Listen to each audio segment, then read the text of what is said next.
I'm going to show you how I went from running a business, helping hundreds of clients, to ending up homeless in a foreign country with no money, no connections, not even a vehicle, and how God literally saved me from it all and made me a new person, gave me a mission, helped me in finances, get the right people, everything I needed, even a house to live in, without having to do it myself.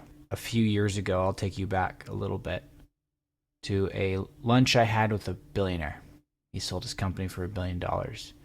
And I somehow got lunch with him. I was going to business school and took some notes and asked him a bunch of questions. And then at the end, he's like, Jonathan, I'm 46. I have a few kids.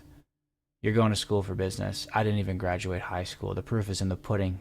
Can you run a business or not? Way to throw the ultimatum down, sir.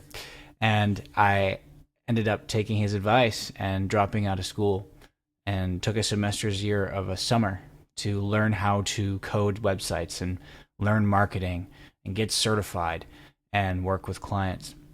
During that time, I'm also making music, trying to pursue the dream of becoming a musician full time, and just feeling like I needed to put myself out into the world, take control of my life, get after it, and live life on my own terms. After a few years of doing that, I had moved out and I was living in a household of guys, all like-minded, all professional. I just felt dead inside. I was overweight, almost 300 pounds, super depressed. I couldn't even stand on a hard floor without my feet hurting. And I was like, I'm living the dream. I have money, I have a business, but I'm not happy. I'm not fulfilled. My head was saying one thing. My head was super clouded. I wasn't really saying anything. My gut was all twisted up inside. My body was screaming at me to stop living the life I was living. The wake-up call for me. I then got into health, learned slowly how to eat properly and exercise accordingly. And it's a different video of how that all transformed, but within a year I was able to lose over 50 pounds, put over 10 pounds of muscle on, and keep it off.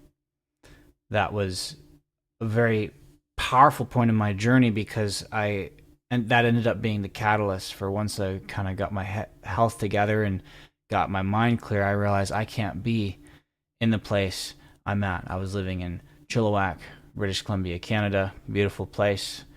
Definitely hometown for me, but I felt like I needed something more. January of 2025, I was sitting in prayer time, sitting in adoration. If you're not sure what adoration is, it's a practice, a prayer time in Catholicism where you pray in front of Jesus. And I was being prayed over by a good friend of mine. And he was praying over me, just praying blessing, praying peace, and all my intentions. And he's like, has his hand on my shoulder, and he asked me, Jonathan, what is the Lord saying to you right now? And I kind of pause, and all of a sudden I get this voice. Follow me. Jonathan, follow me. Go to Nashville. Follow me to Nashville. And I knew right then, I'm like, I need to go to Nashville. Within a short span of a couple months, I ended up getting a job, a house, and travel arrangements to spend a week-long travel across the country with people I knew in my car, and I'm packing up all my things. March 15th, I head out.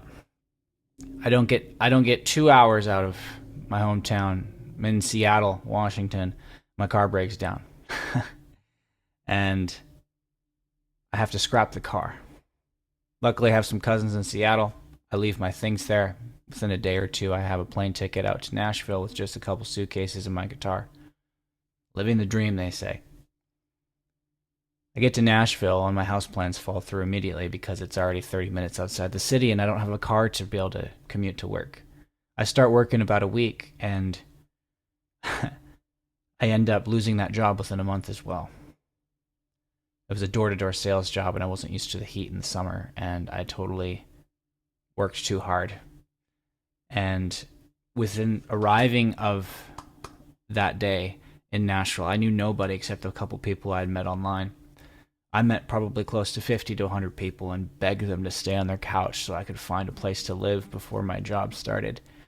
So I had an address to actually fill out the paperwork for my job. I also needed an ID. So I'm trying to scramble finding a place so I have an address and proof of residency. And luckily, I found a roommate and we found a time to meet and we visited 20 houses in a day trying to find a place to live. Luckily, I was able to stay on a friend of mine's couch. I made a quick friend, and then his couch, eventually, my roommate at his old place. And it was just a scramble for 2 weeks to try and find a place to live. Luckily, we found a place. They were willing to put us up, and it was such a beautiful spot. And it worked out. We signed a year lease. Luckily, I had a house. But after that month or so, like I said, the job fell through. I don't have a job. I'm supposed to pay rent, groceries, and all these things. And that's when God began. I mean, he began at the beginning of this journey, but he really began to work inside me. Everything fell apart. Inside, I didn't know anything about anything anymore, and I thought everything about my life, of learning how to control my life and become successful, live the story that everyone's telling you should live, go to school or run a business, do whatever, it all fell apart. And God began to slowly do the work of being able to align my head and my heart and my gut to start saying the same things, to start listening to him. I began this practice of journaling what God told me. And I would literally write in journals like these. I have them here. These are chock full of the Lord's words to me and what he said. And I was so uncomfortable doing that. I ended up getting a spiritual director to walk me through. I'm like, is this accurate? Is this true? And journeyed through that process. And I just loved it. It was so simple. It's like, if the Lord is speaking to you, listen. I would only hear him and write it down and not believe it. But I had to start listening and actually embodying the words that he was telling me.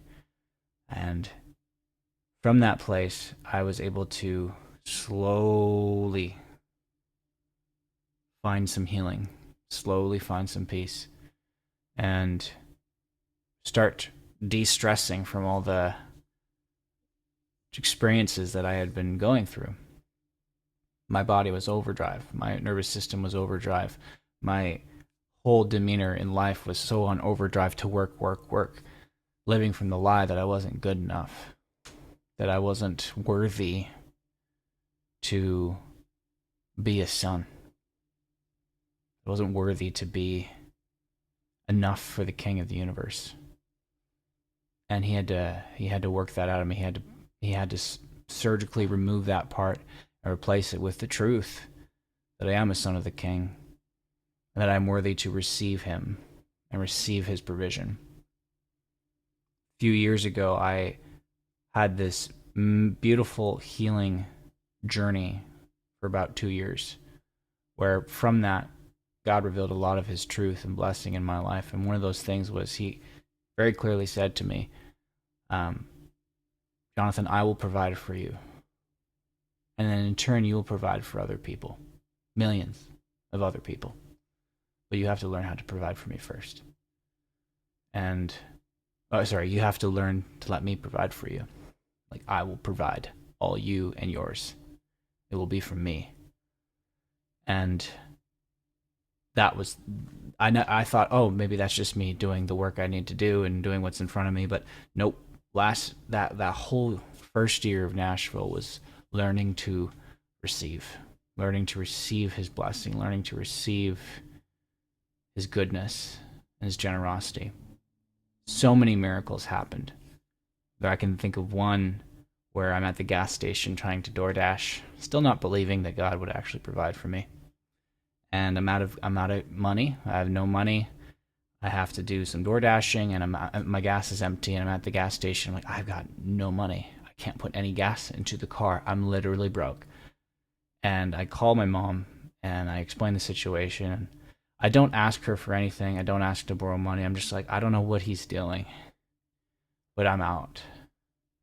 And I just need prayers. And I think some of my siblings must have heard that. I don't know. I was just sitting there, don't know what to do. And then within I think within that hour, literally, $1,000 shows up. $1,000 shows up, and it was such a gift. I didn't have to work for that. I didn't have to make that. It just was given to me, and that rocked my world. That shocked me. I was like, "Is that true?" I didn't even believe it. I was like, as I'm filling up the gas, I'm like, "Holy crap! I've got rent. I've got food. I've like provision, manna level provision, Old Testament provision." And so many times after that, month to month, people would just send me money. I would call people, be like, "This is the journey that God has me on. I don't understand it, and I'm just grateful that you're a part of it. Pray for me." And that's all I would say. And then they felt just compelled over and over. Very grateful for my family, for all the finances that they've been able to help me with. Another story is my brother when I was at this place, again, rock bottom, and he was able to lend me enough to afford a car. I was able to buy a car, and he was able to loan me the money for that. It's so humbling to have to beg. So humbling to have to beg for your bread, your daily bread. But God really showed me that he always provides. And what started happening as I would go through these experiences, and I would think of scripture. I would think of actual scripture directly relevant to my experience as I walked through this journey. And in the moments of having to borrow money, especially finances, and feeling like, especially as a guy, not being able to provide, and having to let the Lord provide for me, how much more He would provide for you than the birds of the air, or how much more He would clothe you than the lilies of the field, right? All the hairs on my head have been counted, right? So many moments like that. I started working different jobs. I started moving forward and working in childcare for a school system for a while. Met some beautiful people along the way. He really got me connected with friends, a church community, and even a young adult community. I was able to lean on, met some good lifelong friends, and had some crazy adventures. And so it started slowly teaching me, "Jonathan, you need to completely let go and surrender to me." And that's where I started making mistakes. I got a little emboldened in that time to start arriving too early in my journey. I tried to give back.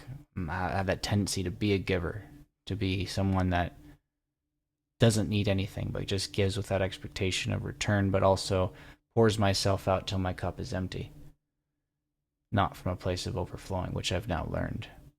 I started coaching and thinking dating is coaching. My mental frame around that was so immature. I right out of the gates, moving to Nashville, I started dating people and I was messing up. I was such a kid.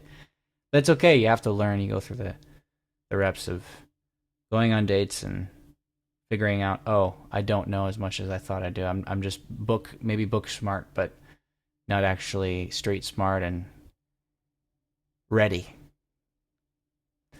And then I would turn it into therapy sessions where I'd listen to all their problems, and sometimes it'd be weeks of texting back and forth and empowering those ladies, and then they're getting excited and attached, and I'm just basically coaching them and becoming less and less attached the more I hear about all the things, and it just ended up not going anywhere, and I would frustrate myself. I even started online communities to try to help people in their relationships, in their business, and I would work so many hundreds of hours putting together online offers for people to pay me thousands of dollars to work with them one-on-one, to try attempt to provide for myself and make a way again. The same model I used back with my marketing business, but the Lord never let anything work. And I just kept pushing and pushing and pushing, but I wasn't getting it. I was employing the level of output of work ethic that I used before I moved to write books and produce albums.